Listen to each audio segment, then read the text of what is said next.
My name's Anya Schoolman, and I'm the president of the Mount Pleasant Solar Co-op.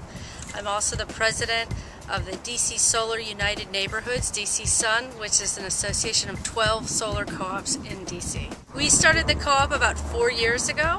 Okay. And at the time, there really wasn't a solar industry at all in Washington. There was no solar incentives, and it was very expensive and impractical to do solar, and we've really changed the landscape for solar in DC. How many homes are involved in this co-op? In Mount Pleasant, we have about 300 homes, and about 70 have gone solar so far. We don't own the panels or do the installations. What we do is help the homeowners through the process, and we also organize to do a lot of advocacy to make sure that the rules are fair for solar, that there are incentives for solar. There's a DC grant program that we've helped work on. So we get all the conditions in place, and then people go solar themselves. So what you're looking at right here is a 2.4 kilowatt thin film. It's a Unisolar. It's made by a company called Unisolar. For us, it was a very convenient way to go solar because we had to get a new roof, and it just installs right on top of the roof, basically like a sticker. There's a sticky backing, and they just roll it out in sheets and put it on the roof. And then you can see along the edge there's these wires. I could just walk you up there. You can actually walk on this, so you don't have to worry about it. The wires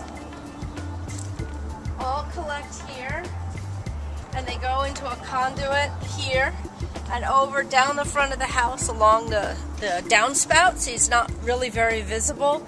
And then there is an inverter that converts it to the electricity that the house can use, and it goes into the house. But we're connected to the grid, so right now when the sun is shining, we're using electricity from here, but at night we're using electricity from the grid. And if we produce more than we use, it makes our meter run backwards, and that's called net metering.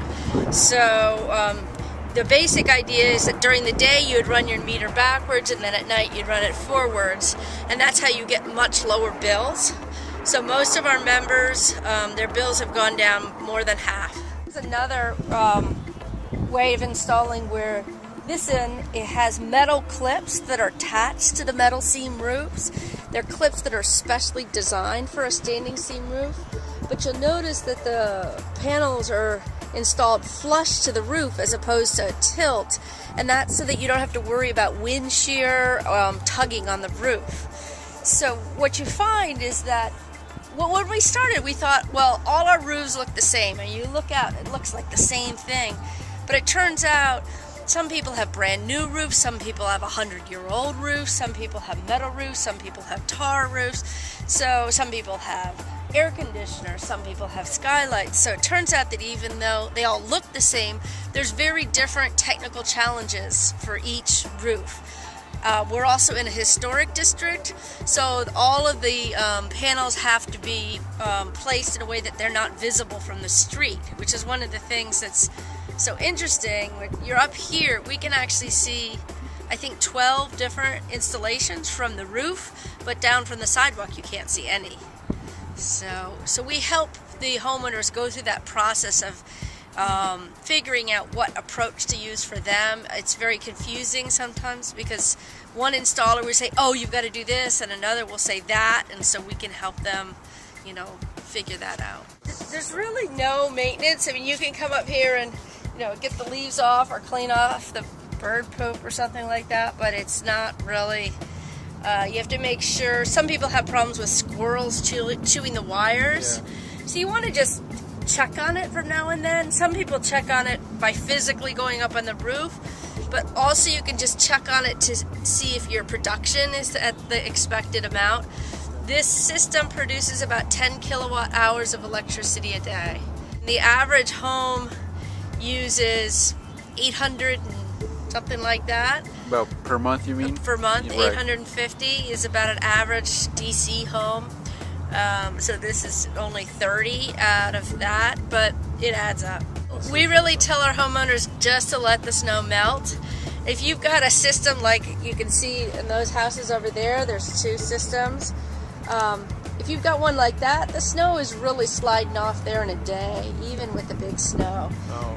On a flat system like this, obviously it's going to sit there longer, but it's just, sometimes it's cloudy and sometimes it's not, and it's not worth it to risk, falling off your roof. Right. One of the advantages of this thin film is it works very well in high heat, whereas the regular crystalline panels really sometimes have a tough time in the very high heat of midsummer. Yeah, we've heard a lot that they're a lot more efficient with cooler temperatures. Climate, so yeah. That's nice. But these are less efficient per square foot. So the same amount of surface area in crystalline would be almost twice the amount of kilowatts installed. So these are easier to install. They all have pros and cons. There's 4 different incentives that combine together to make solar affordable in DC.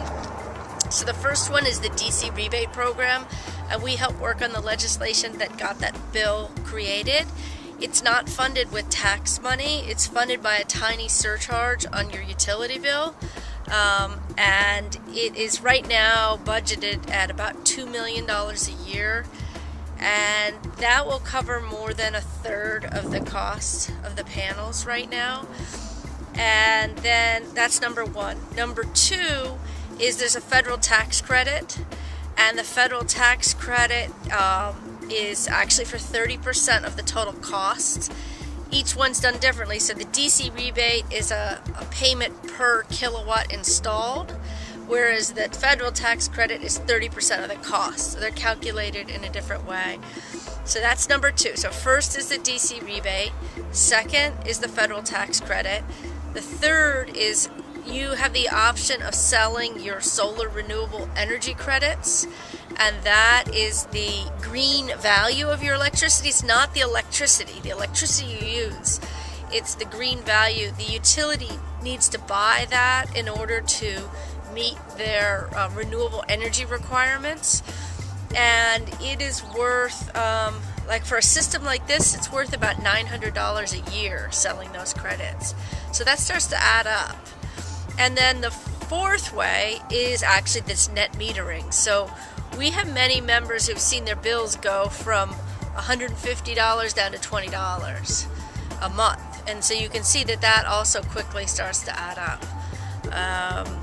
We're seeing paybacks between 1 and 3 years right now. And then after that, it's just pure savings on your bill. They pay for themselves very quickly, and the economics are so good right now. The biggest impediment for people is having that savings, because you have to come up with the cash up front. And even though it's affordable and it pays back, for some people it's hard to come up with the money. So there's a new option in DC that you can do a solar lease. Now, it's not as good economically as owning it yourself, because what happens is someone else will own the panels and then you buy your solar from them, but it still beats buying it from Pepco. One of the solar leases now pegs, I think what you pay is 1/3 less than Pepco no matter what for the next 25 years, and it costs you nothing. You have no risk, no outlay of money whatsoever. So really anybody with a good roof could go solar in DC right now. Mostly people email me, but we also have meetings in the neighborhood, so people can come and not only talk to me, but talk to other people that have gone solar. Last year we held a solar fair also, so that we brought the installers and the government and everybody out to just get together. Giving them once every 2 months. And we have a mailing list. The other thing we do is we keep people really up to date on what's going on with the DC rebate program. So right now, for example, the mayor has we understand that the mayor has taken half the money out of the solar rebate program in his proposed revised budget to the DC Council. So we're trying to figure out today whether to send out an alert to our members and get them to email the council and say, don't take this program. First of all, it's not tax money, so it doesn't help you with the tax, with our deficit. Right. It's special purpose money for a special reason, and it shouldn't be, moved around and just like a slush fund. So we do a lot of watchdogging on the budget and the rules and the programs, and help people when they're having problems with Pepco and the meters and the billing. There's lots of issues after you go solar also. How has your experience been so far with this whole process, and what would you tell other communities if they were to undergo the same process? How would you encourage them? So I guess what I would say that it really helps to do it as a group as do it as an individual. It's a little bit more work up front, but it does two things. One, it makes it so that you design a program that'll work for as many people as possible, that's scalable, that's accessible, as opposed to if you're just figuring it out yourself, you'd be like, well, maybe I could get Uncle so-and-so to give me a loan, as opposed to how do we change the rules so everybody can go solar. So that's the first thing. And the second is that it's not just the money. It's working with the utility, working with the government, working with the regulators, working with the installer community. And by having a group, you have so much more negotiating power. And what we really need to do to bring renewables on a full scale in the U.S. is change those rules. And that takes some organizing. And so I would really encourage people, even if they do it in a very informal way, to bring a group together so that they have the power to address problems that come up.